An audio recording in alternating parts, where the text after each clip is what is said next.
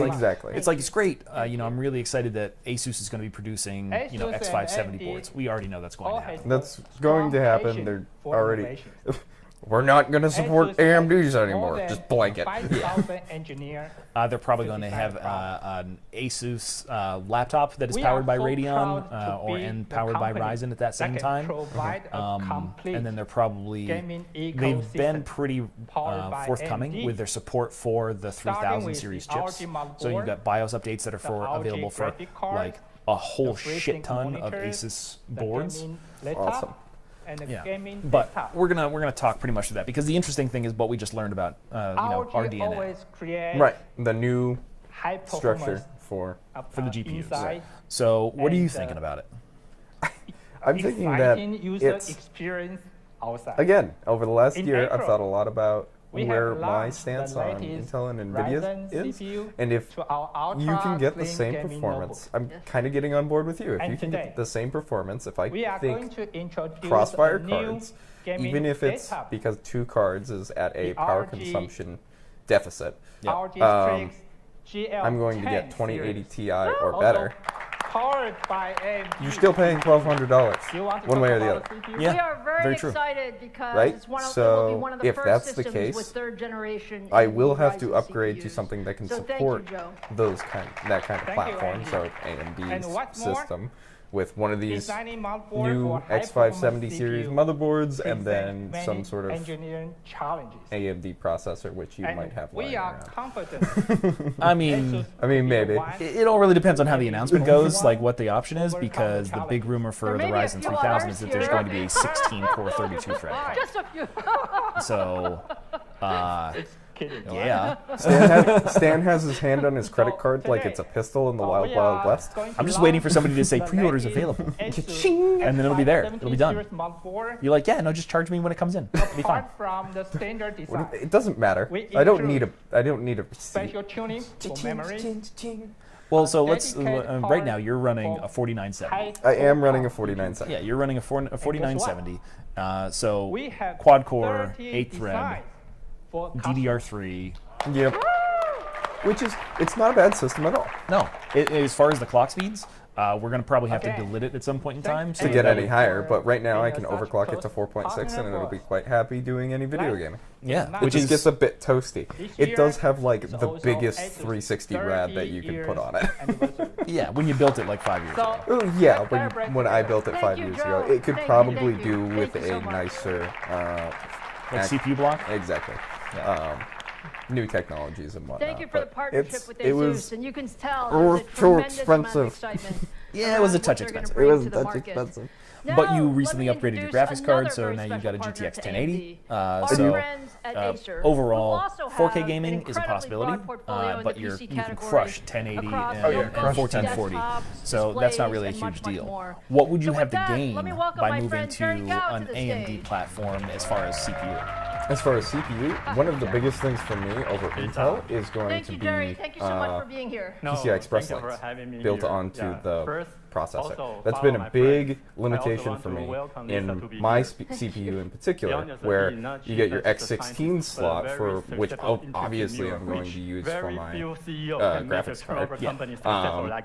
But if I were to, that means have limitations on what I can Maybe use for share like a little story. Be honest, 2 months ago, I had a NVMe. dinner with my NVMe friend. M.2. Yeah, alphabet soup storage drive. Yes, So alphabet he soup said that storage drives. because you're Because that would actually take up too many lanes, and now it's This cutting is a into my technical graphics card power. presentation. Well, so like your 4790 had like what, Okay, 16 but lanes or I'll be 18 lanes or honest, something? It's like 18 lanes. Yeah, so it's 18 lanes. So if you're using your full X16 in slot number 1, that gives you 2 lanes when the SSD is capable of 4 lanes if you plug it into it. And then if you go to 2 GPUs, both of those are running at 8x. Exactly. So there's no improvement there. And even if you went to a more modern Intel CPU, like they still have PCI Express limitations over AMD, which for some reason just stacks them on like they're candy. Yeah, so I tell you what, I'm gonna ditch real quick. I'm gonna go get my own phone. So this one doesn't blow up. Yeah, so while you can see what Acer has to talk about. Okay. I need to say that this is actually serious. Throw your mic anywhere. That means not just the AMD CPU and GPU inside, but also has competitors, different combinations. However, a very famous YouTuber, Dave2D, I think many of you is familiar with him. He is actually 3 million follower and very professional in terms of notebook media review. So he used the word absolutely best for AMD solution. This is something I think I did not see anywhere in the world. Thank you. Which if they start and this is still the integrating previous generation. And some yesterday serious we just multi-core announced our CPUs new and some of second these generation new Ryzen architecture mobile, GPUs, a that could be Nitro 5 pretty cool. notebook. So I would like to invite you and everybody to see a video. All right. And maybe not like the old ones that just light on fire.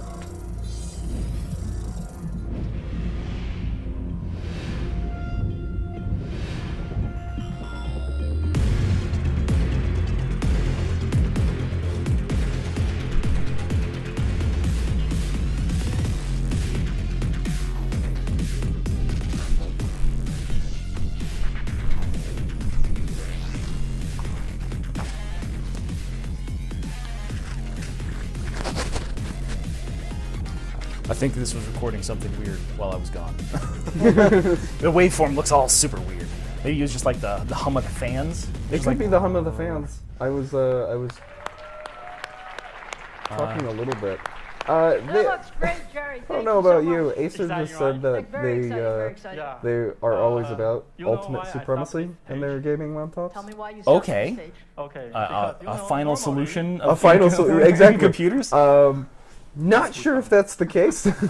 So. But okay. Well, you know. Two keywords here. The third Ryzen. Stop it. Okay. So. That's true. I was just saying that it would be really cool if some of these laptop manufacturers did take a mobile platform through AMD, and because of the lower power consumption, lower heat dissipation, or higher heat dissipation, you're talking about super high core count, super high thread count on a mobile platform with a pretty badass GPU to pack up.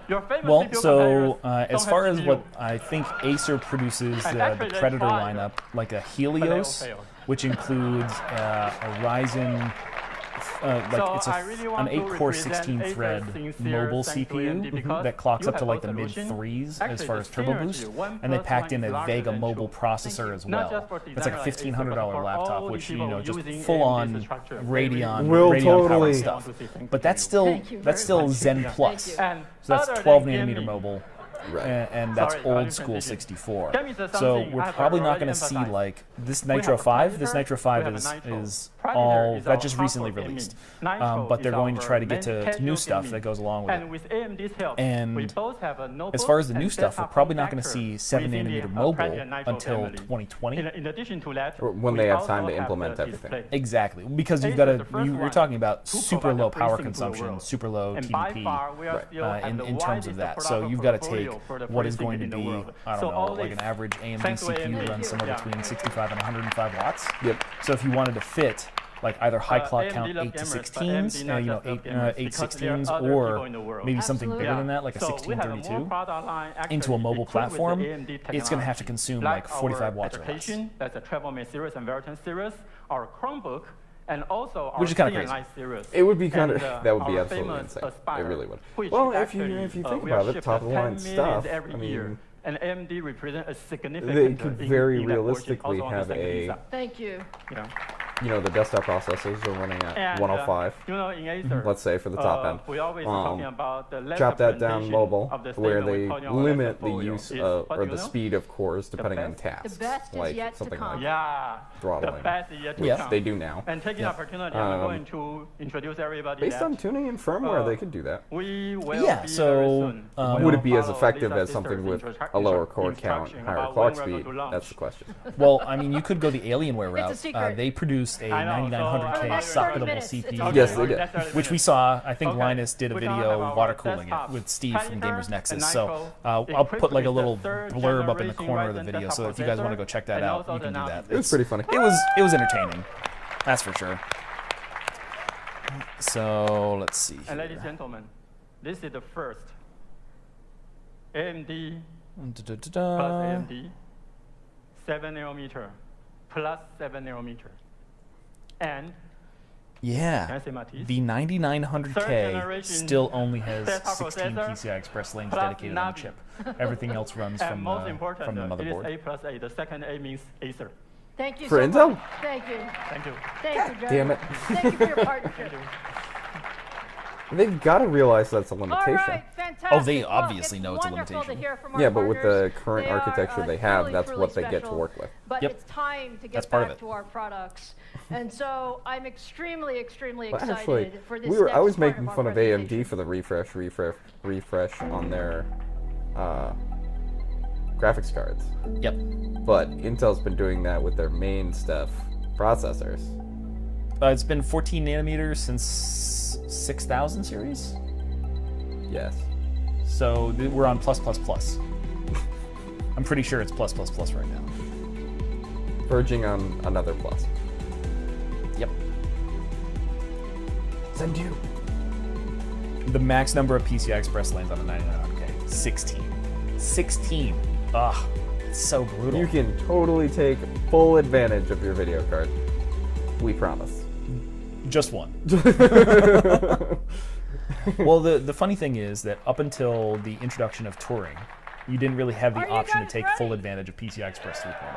And still, depending on the workload, that's more for like graphics processing or rendering and stuff like that utilizes GPU in order to really relay all that information. About our Right, third some generation large of our packet AMD distribution, Ryzen. just It giant is files. truly Yeah, an or incredible product for unoptimized. us. Or And, you know, unoptimized, right? Yeah. As much as we loved This the is what we're first waiting for, generation though. of Ryzen, Ryzen. we absolutely love first gen Ryzen. Did you guys love first gen Ryzen? Did not have it. And by the way, we loved second gen Ryzen too. I am a fan. But frankly, our company is an engineering company, and we were not satisfied. Our engineering team wanted to do more. We wanted to push the envelope further. We had so much ambition for the desktop and what you can do on the desktop. So today, we are ready to share with you the third generation Ryzen processor family. So let me start with a little bit about World's what first you know. PCI Express 4.0. You know third generation Ryzen is based on 7 nanometer Zen 2 cores. This is part of our Zen processor family, and it's the third incarnation of our Zen processor family. You also know that it's an AM4 socket, and that's important because we wanted our enthusiast fans to have the continuity of AM4. So And X370 it's and the also previous, the 3 world's series, first the 4 series, PCIe and then now Gen the 4 5 series. platform. Right. And you're going to see So that in action theoretically, today you can take any of as these well. CPUs that they're about to talk So, about and now slot them let me tell into you some your things you existing may not AMD board know. as long as it's an AM4. Let's start first with the core. Oh, that's so nice. The core truly is the engine of our third gen Ryzen. And Zen 2 is an incredible core. When you take a look at some of the features, we doubled the floating point. And why is that important? Doubling the floating point in PC applications means you have faster performance in creative workloads for all of those content creators who want to do more. So is Double floating We point also operations. doubled the cache size. Why did we double the cache size? Okay. Because access to memory is so important. And we believed that if you reduce the memory latencies, you get much, much better performance, particularly in games and how gaming performance works. And then the most important piece of Zen 2 is the IPC, or the instructions per clock. IPC, you work incredibly hard for every single percentage of performance. And when we started Zen 2, our engineers told me, Lisa, I think we might get 8 to 10% IPC. Zen was a great core. Zen is a great core. We think 8 to 10% is reasonable. But my engineers are amazing, and they always surprise me and us. And so today, I'm happy to share with you that Zen 2 in the PC workloads actually achieves 15% IPC uplift. Okay. 15%. Every percent counts. And the reason that's it counts not good is for because Intel. IPC lifts all boats. All applications improve with IPC, whether you're talking about gaming or heavily threaded applications and so on and so forth. So just for context, we're really, really happy with Zen how Zen 2 versus has Bulldozer come about. was a 52% increase in you guys want to IPC. know what the product can do. They gained, Is that I right? think, another 7 or 10% IPC All right, switching to so 12 let's nanometer start with On the Zen very 2? first on Zen Plus. On Zen Plus. So 3rd gen Ryzen product. It's the Ryzen 7 3700X. The 3700X is the world's first 7-nanometer desktop CPU. It has 8 cores, 16 threads, 4.4 gigahertz boost frequency, 36 megabytes of total Holy cache, shit. and the 36 all meg Yes. cache, yeah, huge amounts of cache, 65 huge amounts of watts cache, of TDP. What? and it's at 65 watts. At 65 watts. 65 watts for 8 cores and 16 threads. That's the power. So of you've got to wonder what 7-nanometer the technology. overclocking overhead, because that same take a core, look at you some know, of the on a performance 12 nanometer characteristics, look, would consume like the 105 7th gen watts Ryzen Yeah. is in a great set of 2700X. products. But what we're seeing with the 3700X So is 15% increase in significant single thread, double-digit performance 18% in both increase in single-threaded multi-thread. and multi-threaded workloads. At And overall, that those are significantly pretty lower power. robust So chips more to begin performance, with. lower power, Right, for 3rd gen overclocking capability. ability. But with that, Well, not you even probably overclocking. The want to TDP, that see means like, the 3rd okay, gen in you can just action. So put that Robert, in anything. Come on out and You help can me run it with like demonstrate a stock 3700X. fan, Right.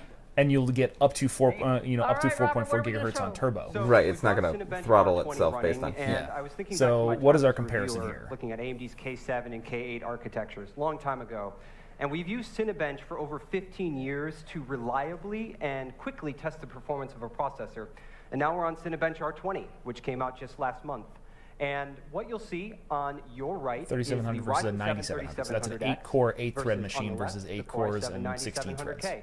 And as we churn through this realistic, Not necessarily a ray fair traced comparison. scene, Not really. you may notice But the that 9700K Ryzen can 7 run up to 5 3700X is, gigahertz. quite a bit faster. Right. In fact, it's about 1/3 faster than the competing part.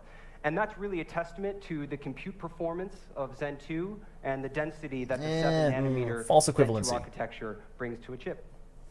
Fantastic. And, But they're it's probably just a comparing monster it to the performance, 9700K and I think if on content price creators point. really, Right. really want something Because the special, 9700K that's is like a just 65 $410, watts like is the 409 or something like part. that, to get into a Our 9700K. competitor's still going. And so Yeah. 3700X So we'll just probably going to be let about that kick price. through. Gotcha. So for that price point, it is a huge increase. Are we done? Almost there. Almost. Almost. Okay. Oh, It takes shish. a little while. All right, there All we are. right, All right. Robert, thank What you so motherboard much. is this Thank being you, tested? Thank you. Oh, that's a big thing too. So you is get it an also idea IPC or of is how it also much IPC capability and you have. PCI Express? Again, Right. against Because well, that's our just CPU competitor, performance, what but we then see depending on the Infinity is fabric between the single-threaded memory and how performance, that's configured. single-threaded Exactly. performance Between about the- equal and Because we all know that 28% Ryzen is more very memory multi-threaded dependent. Like performance, the faster the memory, all the better at off you are. Right. 65 watts with lower power. The So 65 watt thing though. that's pretty huge. That's a pretty big deal. So we love 3700X, but you know we love processors in general. All right. So let me introduce you to the next member of the Ryzen 7 family. All right, what do we got here? The Ryzen 7 3800X. Ooh. They went up. The 3800X is now the 8-core device for the enthusiast Base gamer. clock of The boost almost 4 clock gigahertz. goes up to 4.5 Boost up to gigahertz, 4.5. Same 36 cache. megabytes of Higher total power cache, consumption by and 40 you see watts. Whoa. This is now On at an 8-core 105 16-thread watts. machine. And when we think about the 3800X, we really think about it Gaming. as the 8-core performance leader. This is going to So, stack against the 9900K. Take a look at the improvements. Ryzen was always an incredible processor, but when you look at the gaming improvements that we've been able to get with 3rd gen Ryzen, you can just look generationally. These are some of the most popular esports titles, things like League of Popular Legends, esports titles are Dota, not, well, I guess for PUBG. marketing And you can purposes see and whatnot, that's what they like to double-digit compare it to. performance It's not a improvement. huge Because we really believe load. gaming Comparatively, performance yeah. is critical, and we designed Probably the 3800X biggest thing is for PUBG, gaming because performance. PUBG is less optimized. So with that, Right. let me invite Robert out again to show you what 3800X does. Okay, so this time we have And the they're demoing Core PUBG. 9900K on the left versus our beautiful Ryzen 7 3800X. Both of them 8 cores, 16 threads. And the great thing about it is this beautiful PUBG demo that we built and recorded to reliably test the performance of this game. This is a tough game to benchmark. So we're getting And what you'll see 144, is that both 145 processors on the are about the same. 9900K and in fact, that's ideal. 147 I know as a on gamer the that I want a processor 3800X. that gives so much performance to the GPU that it's out of the way.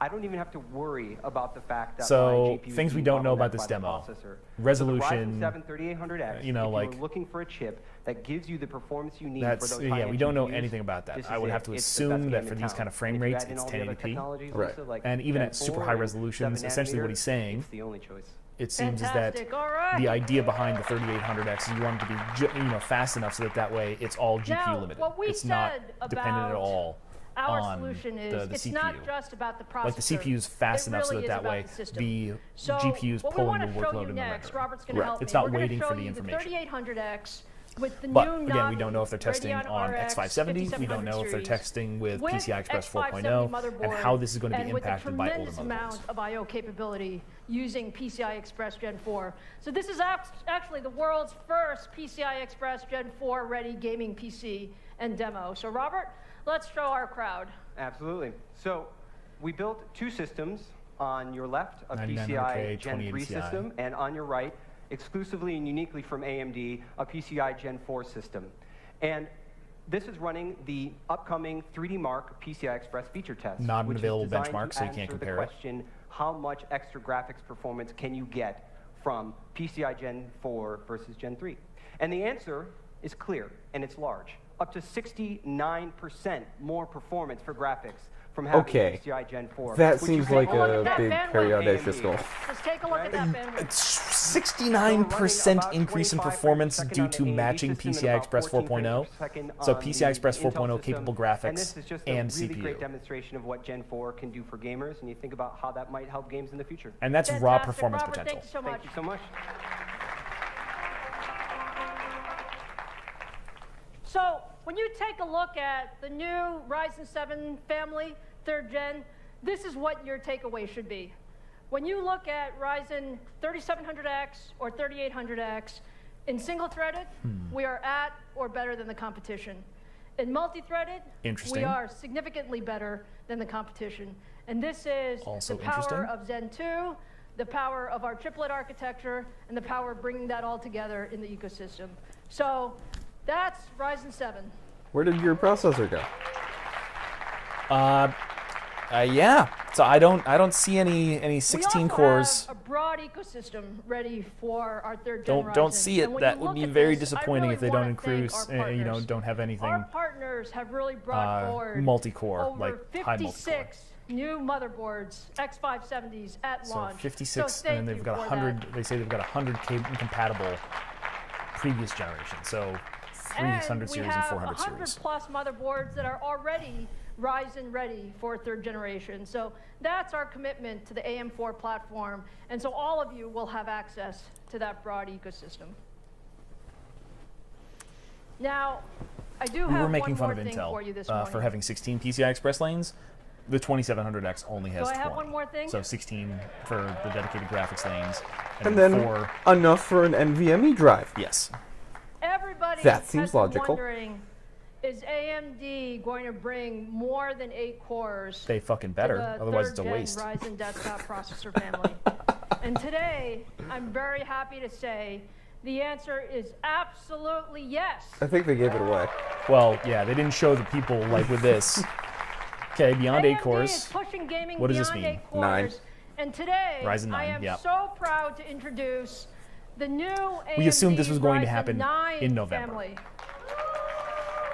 I know that we haven't made a video since then, but we assumed this was going to happen. For the very first time, take a look at AMD Ryzen 9.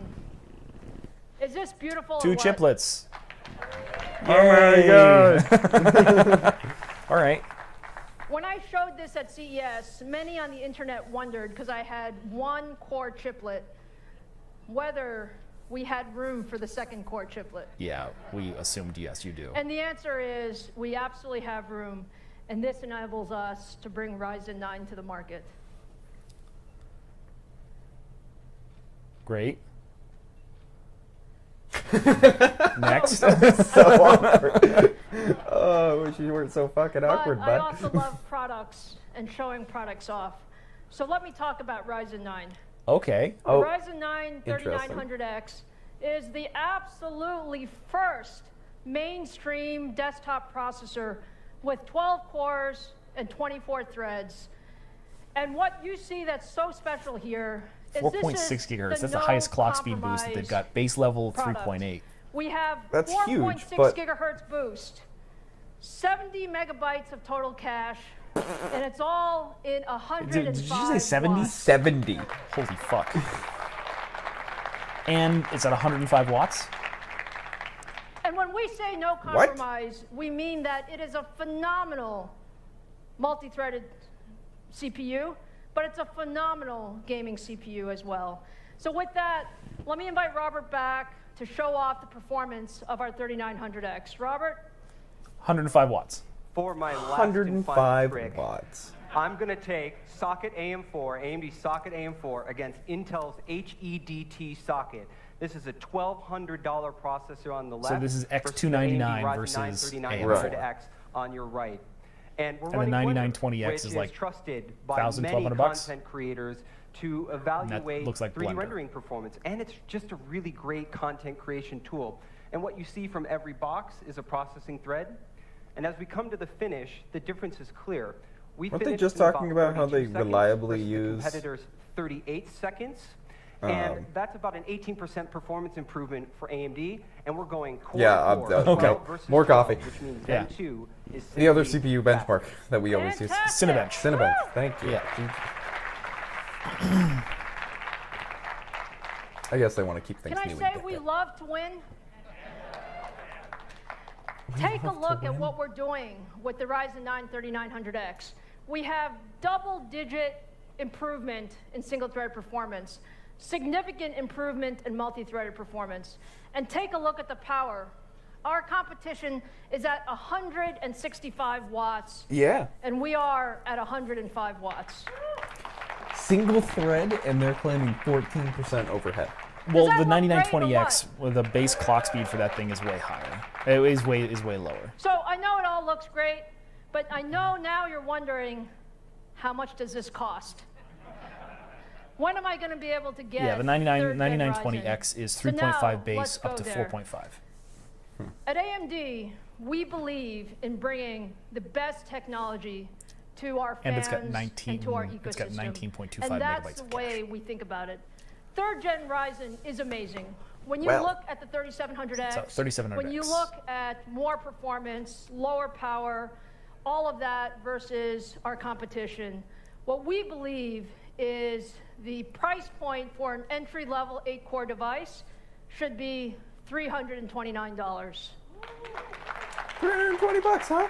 Yep. So that is $70 less than the 9700K they were the comparing ultimate it to. 8-core 16-thread device for gamers. This one was going up and against the content 9900K. Which didn't have any hyper-threading. Incredible performance, both Yes. single and multi-threaded.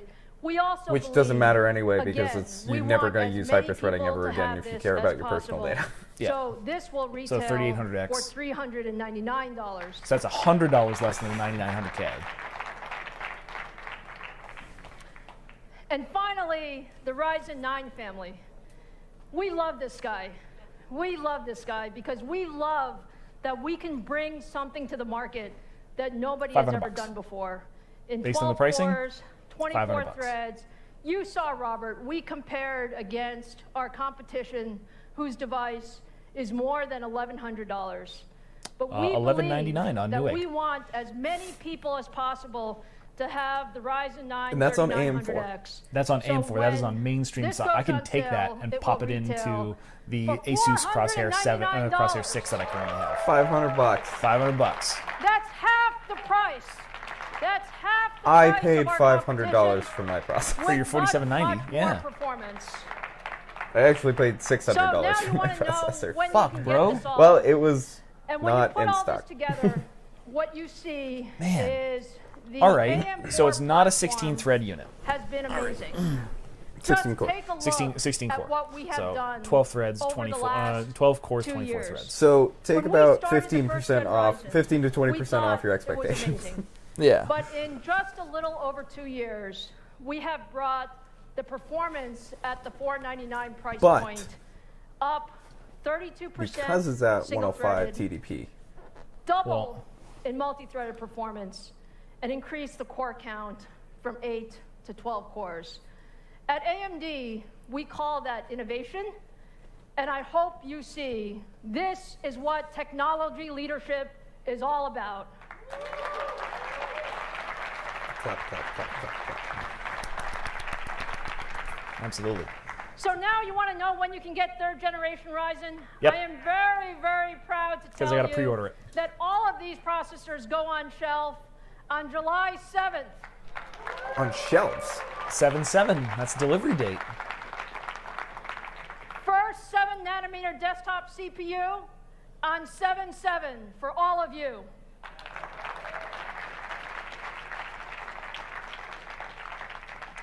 So with that, let me bring our Computex keynote to a close and say, first of all, we are so, so honored to be here. And I want to thank Taitra and TCA again for the opportunity for us to be at the opening keynote.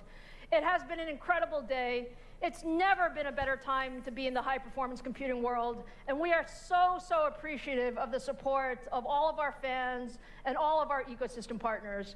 So to close the show, I want to invite our ecosystem partners to the stage. Okay, we so don't that we need can to take a watch picture them together. try and Please join invite me. their ecosystem partners up there. So let's just shut that bad boy down real quick. Make everybody super happy. Yeah, so let's get rid of that. All right, so we have just witnessed, we've watched in entirety, and you guys with us, you've watched in the entirety the AMD keynote, less, some introductory speeches by the guys that run Computex. So what is our determination? What's the big news out of this that we really want people to know about that is exciting? Let's distill this. Okay, so breaking it down, the price point CPU and GPU they're incredible right now. Yeah. These are huge opportunities for anybody getting into gaming, anybody looking to upgrade their system. Hello. And it's still breaking down the barrier of like Intel is the greatest and I still will pay more for not that greatest stuff. Because before it was I will pay more for great stuff. Now it is I will pay more for why. Okay. That's the way I feel about this whole thing. So, all right. So what we've got, supercomputers, we don't necessarily care about. However, the more that they can do to advance their technology, the better it is for this. NAVI. NAVI looks to be an ass kicker compared to current generations of AMD GPUs. Correct. We don't necessarily know what NVIDIA is going to come out with. They've got a Computex thing, so if you guys like this, we're probably going to do another one for a few of these. I'll just record them, and then we'll just sit down and do this stuff again because it was fun. Like the running commentary, I dig it. We're good at peanut gallery. We're good at peanut gallery. So the NAVI GPU, if it can really deliver 1.5x performance, you're looking at something that can be somewhere in the middle ground between a 2080 and a 2080 Ti at a 2080 or below price point, because it can't compete with the Radeon 7 unless they completely split the Radeon 7 off as more of a productivity compute-based GPU, and then Navi as a purely gaming GPU. Right, which AMD isn't very good at. They like keeping things pretty mainstream. Yeah. The broader product offerings, while it's not necessarily the most optimized gaming performance, it allows you to do a bunch of stuff with it. Whereas like NVIDIA is just like, yeah, the Titan's not really a gaming computer, a gaming card. So, but people use it for it anyway. So Navi's going to be really big. We really need to check out what's going on at E3 so that way we get a better idea of the lineup as well as the performance. I would assume we've already made some inference that in order to be competitive, they need to be like 10 to 15% lower in terms of price compared to the NVIDIA-based GPUs, and then deliver performance that is 10 to 15% above, just to be so that way they can regain that market share. They can't just be equivalent, providing a little bit of an increase in performance, because that's going to rely on brand loyalty. They have to be able to offer better value at a lower price. They have to be able to sway the green and blue fanboys. Especially when you've got like your RTX. So RTX is a non-feature right now, so they need to introduce something that's super good, that's going to be able to take the next generation of gaming. Or maybe their architecture needs to be good enough at the new RTX games that are coming out, which let you use RTX on non-RTX cards. They need to be optimized enough so that they can actually not die and deliver performance. So I mean, we already saw the difference between Pascal and Turing, like the 1080 Ti versus a 2080 Ti. Those extra Turing cores just for DLSS and ray tracing. Huge difference. So Navi's got to increase the performance. We're looking probably a higher memory units, so somewhere in the 8 to 16 gigabyte range for the higher end stuff. And we're assuming that when we get to E3, we're probably going to see a 5600, a 5700, and a 5800. So that way they can compete against the three biggest price points for the RTX cards. 5850X. 5850, 5950. I will keep saying it up until they come with a dual GPU card. Dude, 2 7nm 5900 series on one card. If you can do that for like Crossfire in a box. Crossfire in a box, man. That's at least 2080 Ti. It really didn't work when it came out, but it was so cool to have. Yeah, that'd be super rad. All right, so that's Navi. X570, you get PCI Express 3.0, you get higher memory clocks, so PCI Express 4.0, my bad. So I have a question. Sure. Will that give any update or upgrade to, say, my 1080?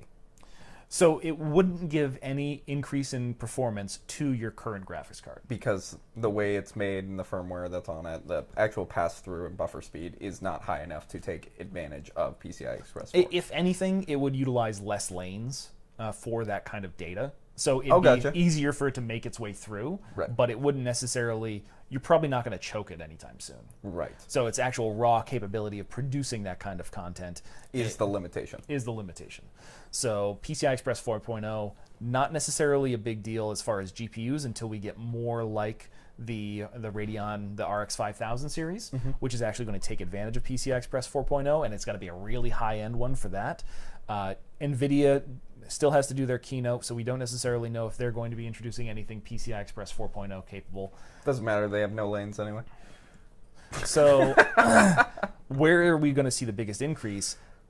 NVMe storage. So if you have a new memory controller, based on PCI Express 4. Right now we're seeing like a Samsung 870 EVO or 870 Pro getting up to like 3,500 megabits per second. So that is going to maybe double.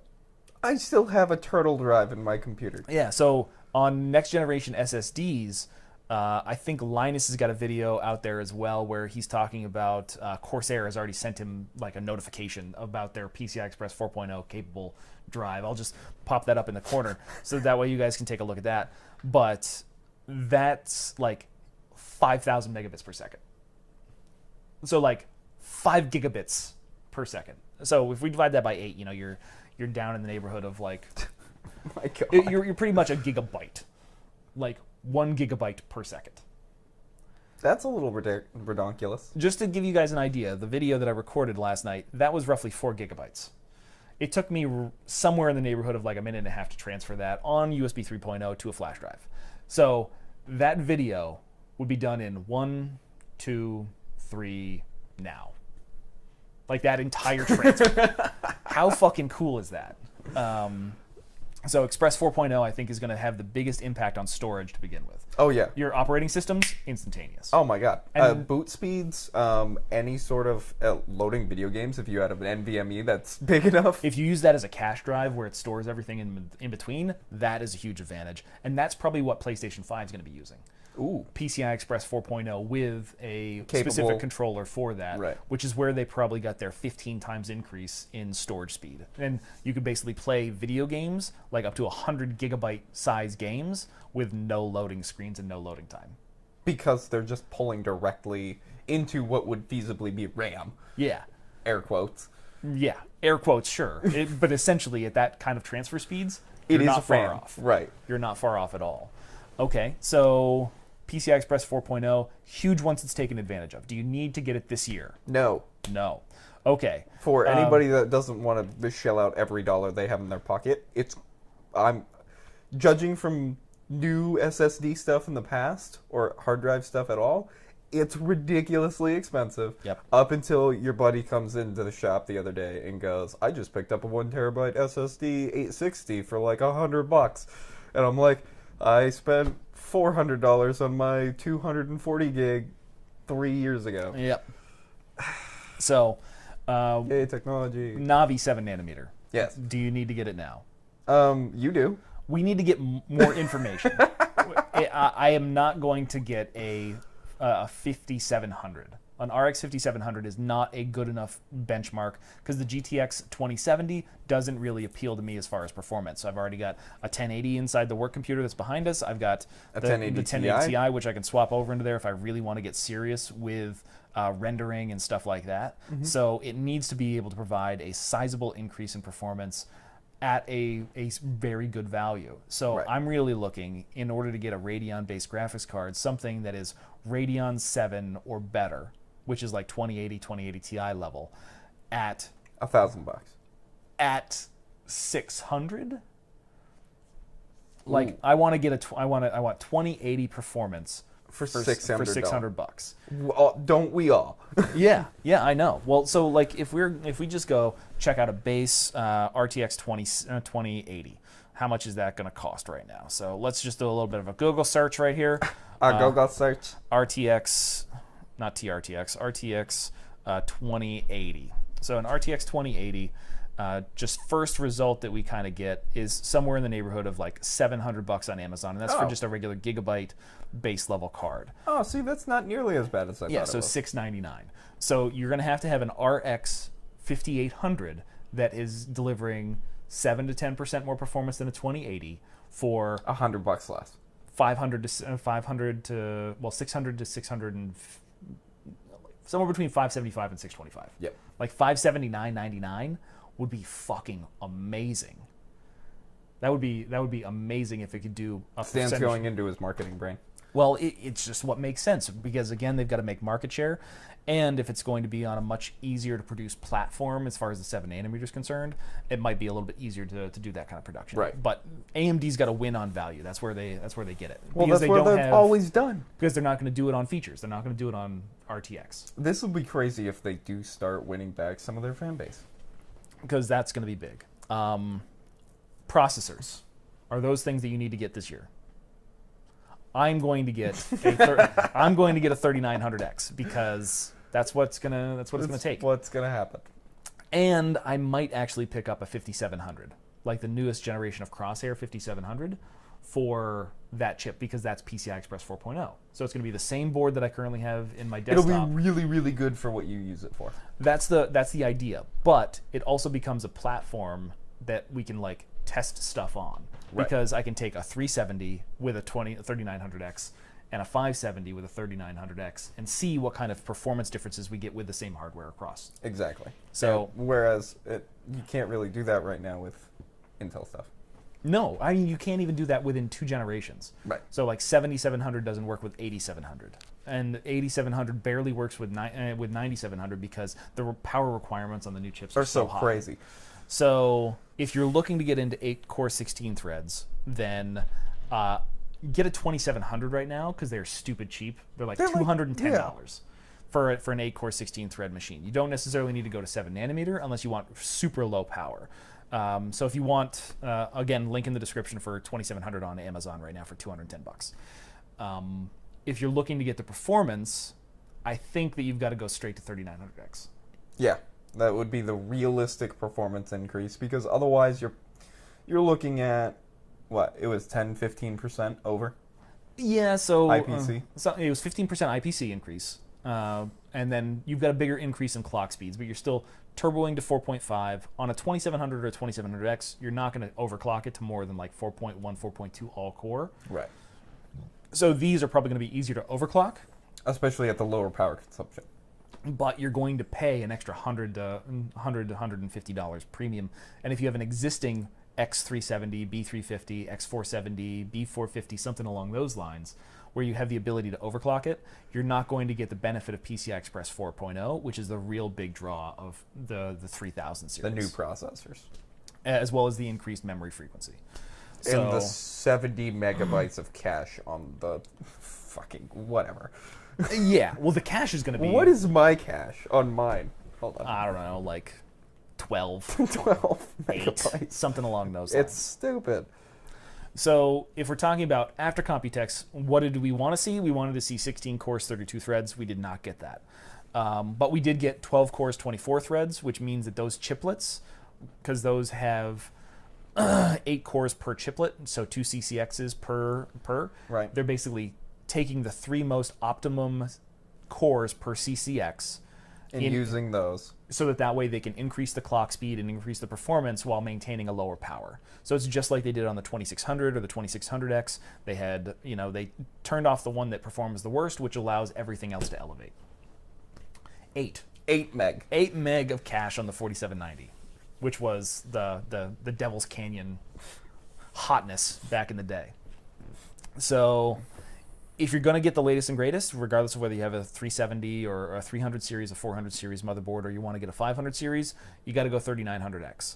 If you want to get the best dollar for dollar value, pick up a previous generation 2700 or 2700X at a discounted price, especially if you already have the AM4 platform. Mm-hmm. If you don't have the AM4 platform, then you still have a really good option picking up, say, like a B550 or a lower end X570, so that way you can get the benefits of PCI Express 4.0. You get higher capacity clock speeds, and then you also can get into an 8-core 16-thread machine for $330, which is only like $40 or $50 more than a discounted 2700X right now, with higher clock speeds and, well, faster interfaces overall. So I would say that there are some very compelling things that came out of this Computex. Oh yeah, no, it's huge for AMD. I am super interested to see what Intel has to rebuttal with this, and I hope it's something. Otherwise, they're going to, they might lose. Well, I have no money. But well, we do know that they're not going to move to 10 nanometer or anything smaller than 14 until 2020. Right, because they just can't do it. They haven't had the batches yet that can support more than what? It was like 30%. Yeah. Which that's a stupid high failure rate in CPUs. So that's not going to happen, but who knows? We'll see. Well, so this is the first of our Computex coverage. Hope you guys enjoyed it, and if you have any questions, hit us up in the comments down below. If there's anything else that you want to see us cover, also hit us up in the comments down below. I'm going to try to get this out as soon as we can. But as always, thanks for watching MES Tech, the hot mess of tech shows on the internet. I'm Stan. Thanks, guys. I'm Mac. And we will see you next time.